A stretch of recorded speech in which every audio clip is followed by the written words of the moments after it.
याकुतपुरा हल्के की मजलिसी रुकन असम्बली जाफर हुसैन महराज ने मजलिसी रुकन कानून साज कौंसिल मिर्जा रियाजुल हसन आफंदी की हमरा मस्जिद नूर में नमाज जुमा अदा की। बारजा उन्होंने बीबी का अलावा का दौरा किया और आने वाले मुहर्रम के लिए जारी कामों का मुआयना किया। इस मौके पर लबीरपुरा कॉरपोरेटर अलमदार वाला जाही, मजलिस के प्राइमरी यूनिट के अरकान और दीगर मौजूद थे।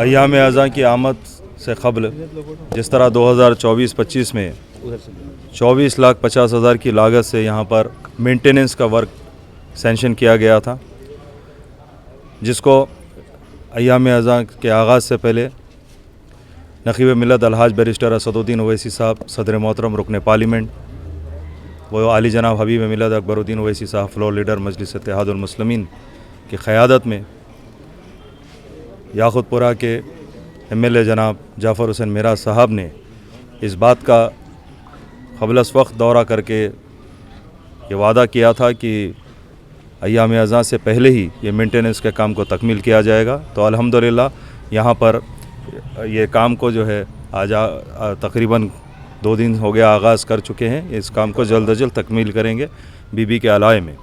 इसके अलावा अलाए बीबी में जो यहाँ के ज़िम्मेदारान की जानिब से दूसरे चीज़ों की जो है सहूलत के लिए बताया गया है, MLA साहब ने उनसे वादा किया है, इंशाअल्लाह ताला वो भी काम को तकमील किया जाएगा। जिस तरह फौलादी अलम के लिए जो स्टैंड बनाने की जो है MLA साहब से गुजारिश की गई थी, उसको भी जो है देखा गया है और एक वेल्डर से ये लोग ने ही सारा उसके डिज़ाइंस वगैरह बताए, इंशाअल्लाह उसको भी तकमील किया जाएगा। तो मैं आप तमाम से ये बात बताना चाहता हूँ कि अय्याम अज़ा के तमाम इंतज़ाम ज़ोर व शोर पर चल रहे हैं। इंशाअल्लाह ताला मजलिस इत्तेहादुल मुस्लिमीन के तमाम नुमाइंदगियों पर तमाम MLAs, कॉरपोरेटर्स, इब्तदाई सदूर व मोतमदीन की जानिब से बेहतरीन इंतज़ामात की तमाम सहूलत पहुँचाई जा रही है। शुक्रिया।